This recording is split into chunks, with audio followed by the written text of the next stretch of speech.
Daí, pessoal, tudo bem?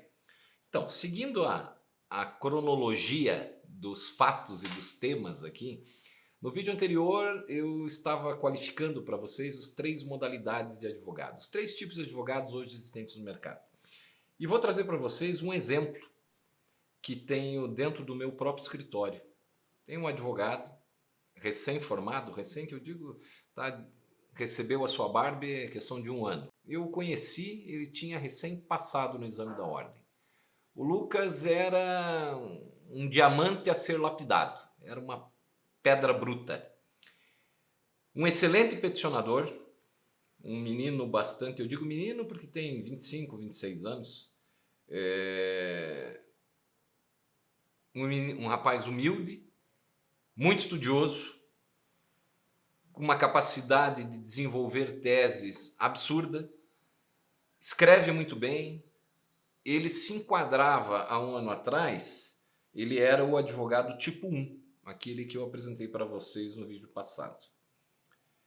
Com o transcorrer do tempo, vindo a trabalhar conosco e sempre muito altivo, sempre muito interessado, com uma certa timidez própria, exatamente em virtude da essência humilde que ele contém. Ele era um tanto introspectivo, mas foi desenvolvendo, foi sendo lapidado, foi se lapidando e passou a ser um excelente orador. É um advogado hoje que, além de peticionar muito bem, explana muito bem as suas teses, faz brilhantes sustentações orais e se tornou o advogado tipo 2, no prazo de menos de 1 ano. Mas, hoje, ele já está com uma vertente, uma perninha ali no advogado tipo 3, se tornou também um empreendedor. Em nosso escritório, nós damos total liberdade ao profissional que tem capacidade para que ele venha buscar, né, novos caminhos, novos ares e que venha a ser um advogado bem-sucedido. O Dr. Lucas hoje é um advogado empreendedor. Ele atua fortemente com a advocacia online, ele tem a sua própria landing page, milita na área criminal, capta seus próprios clientes, elabora seus próprios contratos. Então ele está no início de ser um advogado muito bem sucedido. Ele se tornou um empreendedor, ele hoje sabe administrar a sua própria carteira de clientes, os seus próprios negócios. Vai passar por outras fases, vai chegar ao ponto de ser o proprietário de uma estrutura, vai administrar novos clientes, mas vejam que o advogado ele evolui como qualquer outro profissional, como qualquer outro ser humano dentro de uma sociedade onde ele tinha as suas restrições iniciais, foi superando essa timidez, passou a ser um excelente orador, desenvolve muito bem as suas teses, hoje é um empreendedor. E esse raciocínio, esse conceito apresentado inicialmente dos 3 tipos de advogados, ele não é um conceito engessado. Nós vemos no mercado hoje pessoas que estão sim engessadas. Tem aquele advogado que só faz bem uma coisa, somente peticiona, o outro é um baita de um orador, leva os louros daquele peticionante. Por quê? Porque quem desenvolve a tese é o peticionador, mas ele não tem capacidade para sustentar, para defender aquela tese. Grandes corporações, grandes escritórios, têm aquele brilhante orador, que é um péssimo peticionador. Quem vai desenvolver aquela tese perante o juízo é o orador. Ele leva esses louros. E nós também temos o terceiro, que muitas das vezes é um péssimo peticionante e é um péssimo orador, mas é um brilhante empreendedor. Também hoje no mercado temos profissionais nessas características. O profissional que fez o direito porque o pai queria, porque é algo de família. Estava lá, já quando chegou no 5º, 6º período da faculdade, queria mudar de curso, mas não podia, tinha uma pressão, se formou e não sabe fazer mais nada na vida. E o que sabe ainda sabe fazer, desculpem até o termo, mas mal e porcamente. Mas o cara é um baita de um empreendedor. O que fez ele? Montou um escritório, contratou aquele excelente peticionador, contratou o excelente orador e hoje tem um escritório de sucesso, porque ele sabe gerir o seu próprio negócio. Ele sabe administrar o seu próprio negócio. Esse também é uma modalidade de advogado hoje existente no mercado. Então vejam bem, você pode ser 1, 2 ou 3, você pode ser 1, 2 e 3, você pode ser somente 3. Cabe a cada um de vocês se identificar. Para que sirvo? Qual é a minha melhor capacidade? De que maneira vou explorá-la? Né?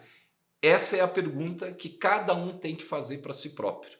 Dificuldades todos vão enfrentar em qualquer uma das 3 categorias, porque você, para ser um excelente peticionador, você tem que estudar muito.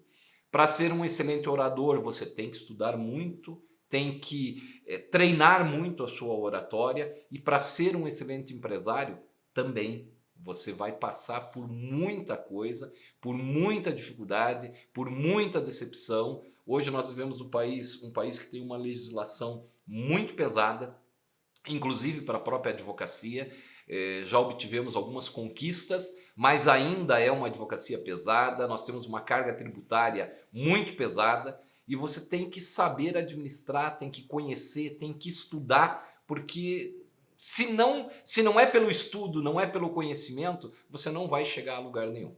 Então vejam bem, para que você defina qual maneira você se enquadra e o que você busca dentro dessa advocacia, as perguntas são várias, são tantas. Perguntas que o próprio Lucas, que eu mencionei, tinha com ele mesmo. Eu vou passar para vocês um breve relato de como o Lucas chegou ao nosso escritório. Eu montei um escritório, fui trabalhar na cidade de Itajaí, como uma filial aqui de Curitiba, do escritório principal, e eu buscava, Itajaí em Santa Catarina, eu buscava novos ares, novos horizontes, qualidade de vida, morar próximo à praia, e lá fiz uma parceria com outro advogado, onde ao chegar no escritório eu encontrei a pessoa do Lucas. Conversando com o Lucas sobre quais as expectativas dele, quais os anseios dele, se ele estagiou, se ele não estagiou. Essa é uma pergunta que gira muito no mercado entre os acadêmicos, entre advogados recém-formados. Se estagiar é um mito ou se é verdade a necessidade de um estágio para você se tornar um advogado de sucesso.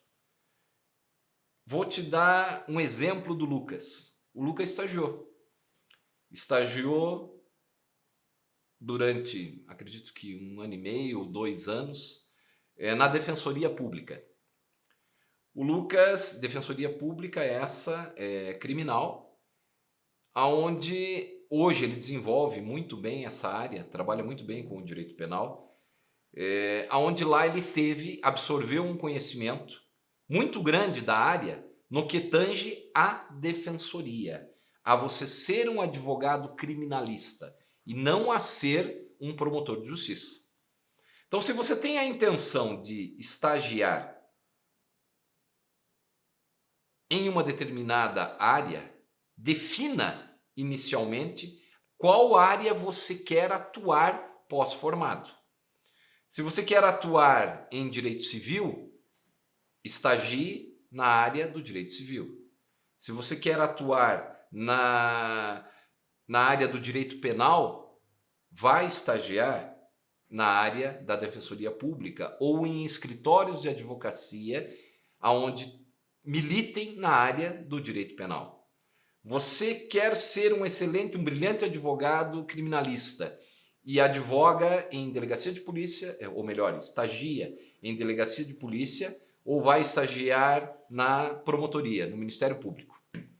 Você vai adotar para si uma tese do Ministério Público e vai te gerar um conflito muito grande quando você estiver fazendo o outro lado da mesa. Então você vai levar 1, 2 anos da tua vida profissional tentando mudar a tua visão, tentando mudar o teu entendimento, né, da advocacia penal. Por quê? Ficou muito tempo lá enraizado com a tese do Ministério Público, a tese acusatória, e agora você está fazendo uma tese de defesa. Isso te causa uma certa dificuldade. Você quer advogar na área trabalhista? Vá estagiar em escritórios voltados ao direito do trabalho. Mas isso é importante para você se tornar um excelente advogado? É necessário eu estagiar para ser um advogado de sucesso? Se vocês se identificaram com algumas dessas colocações que eu fiz, com alguns desses apontamentos, e ainda tem dúvidas, né, ou tem outras dúvidas nesse mesmo sentido, escrevam aqui nos comentários que futuramente irei me aprofundar um pouco mais pontualmente em cada uma dessas situações para tentar elucidar ou auxiliá-los a se encaminhar, né, à busca de ser um advogado de sucesso.